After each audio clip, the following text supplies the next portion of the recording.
국토 분단의 현장 휴전선. 이 휴전선을 사이에 두고 우리는 침략의 무리와 이렇게 대치하고 있습니다. 6.25의 뼈저린 순환의 역사가 있기에 우리는 일각의 방심도 있을 수 없습니다. 그러나 우리는 지금 중대한 시련의 벼랑 위에 서 있습니다.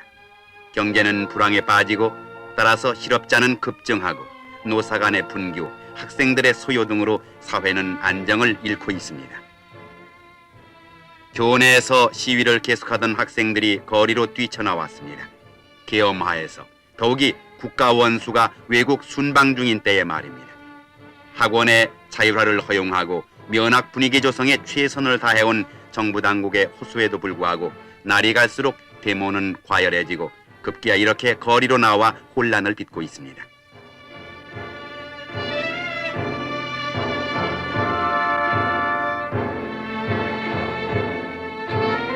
가뜩이나 어려운 때에 온 국민이 한 덩어리가 되어 나라 살림을 걱정해도 난국을 이겨나가기 힘든 이 시국에 이렇게 혼란을 빚어서야 되겠습니까?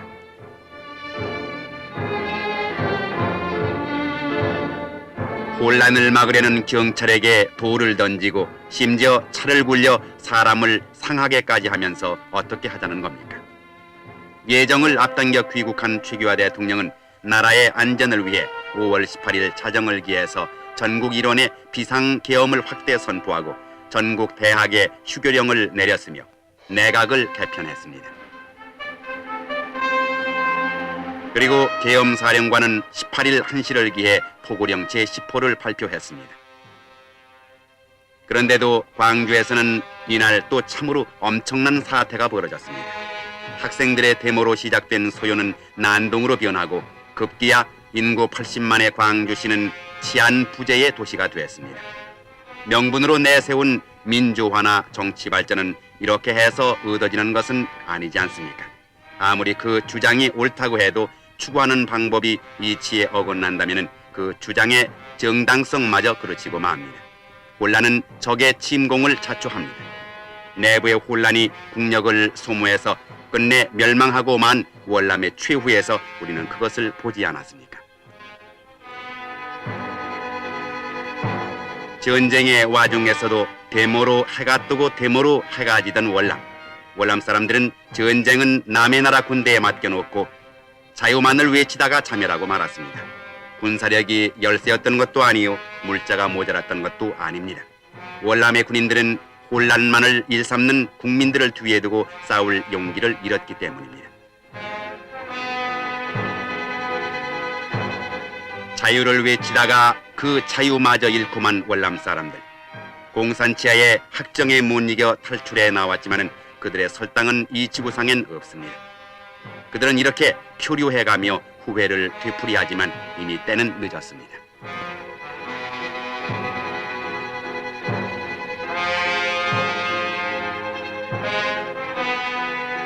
광주 사태는 날이 갈수록 심화되었습니다.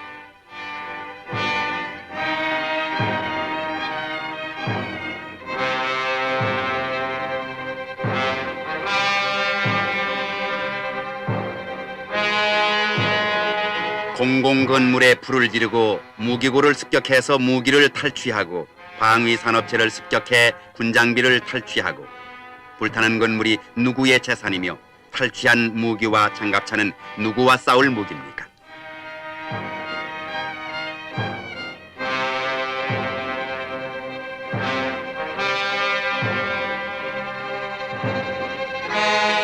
이렇듯 광주 사태가 극렬하게 된 데는 북괴의 간첩과 오열의 공작이 없었다고 볼 수 없습니다.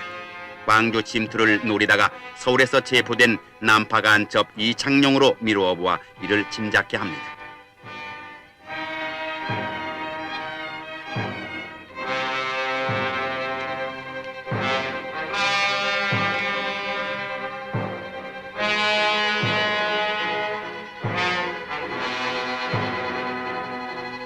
때는 왔다는 듯이 북괴는 정규 방송을 전면 중단하고 우리의 혼란을 선동하고 있습니다.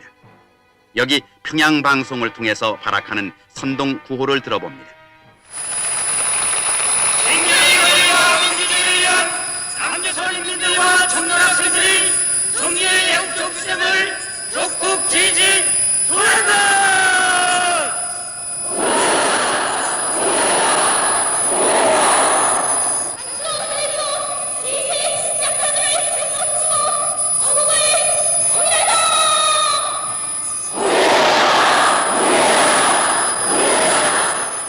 이렇듯 격증하는 북괴의 적화 책동, 괴수 김일성이 기회 있을 때마다 뇌까렸듯 남한에서의 지원 요청이 있으면 받아들인다는 기만적 조작으로 남침 모험을 자행하고 있다는 사실, 이것 또한 우리는 명심해야 합니다.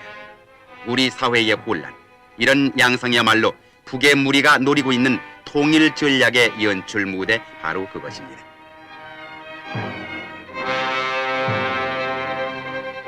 지난 21일에는 박충훈 국무총리 서리가, 그리고 25일에는 최규하 대통령이 광주에 내려가 시민의 이성에 호소했습니다. 최 대통령은 담화를 통해서 다 같은 동포요 국민인 이상 얘기해서 해결할 수 없는 일이 없다고 말하고, 이런 상황의 계속은 국가 안위와 직결된다는 것을 깊이 생각하고 냉정과 이성을 되찾아 사태를 수습해 나가자고 호소한 것입니다. 정부 수립 후 혼란 속에서 불의의 침공을 받은 6.25. 사흘 만에 공산 침략의 무리에게 수도 서울을 내주고 우리는 피란길을 재촉해야 했습니다.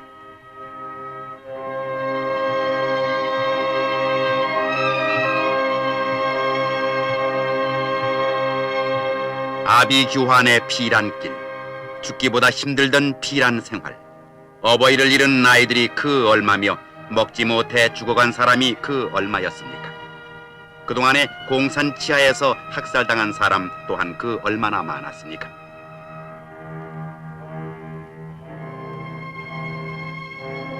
폐허의 서울, 그 참상이 우리의 기억에서 멀어져 갑니다.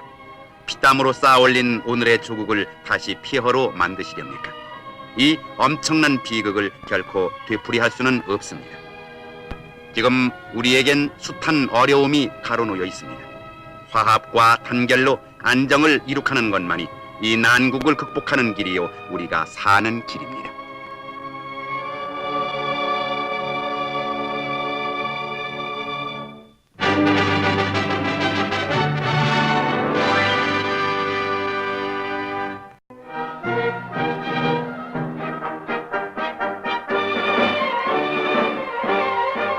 소요가 가신 광주시, 이제 광주시는 활기를 되찾았습니다.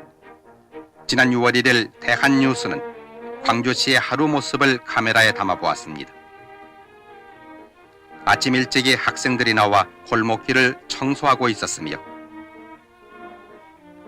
거리엔 출근하는 시민들의 발길이 분주했습니다. 한동안 휴교했던 국민학교, 중학교도 문이 활짝 열려 있었습니다.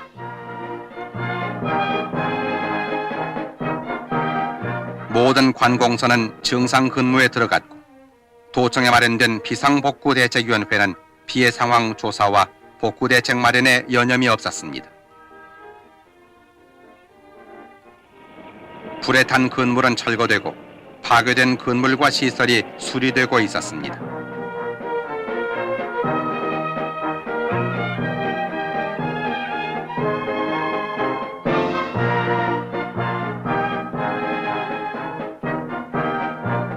보도블록도 다시 깔고 거리를 아름답게 가꾸고 있었습니다.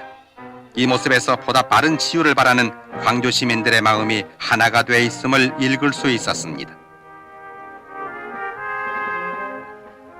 광주공단의 공장들도 정상 조업이 이루어지고 있었으며, 휴일에도 전 근로자들이 출근해서 그동안에 밀린 생산량을 만회하기 위해 3교대 근무까지 하고 있었습니다.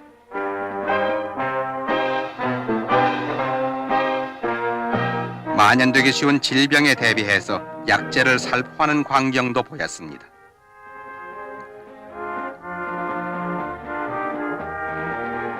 시장이나 상가, 백화점도 활기를 띠고 있었습니다. 물가는 안정되고 거래도 활발했습니다. 은행도 문을 열어 고객을 맞았으며, 우체국과 전화국은 그 어느 때보다도 분주했습니다. 광주에게는 12일 만에 열차가 들어오고 고속버스도 정상 운행이 시작되었습니다. 이렇게 광주시는 활기를 되찾았습니다. 외양의 치유가 빨랐듯이 광주 시민들의 마음의 상처가 하루속히 가시도록 온 국민의 위로와 지원을 아끼지 말아야 하겠습니다.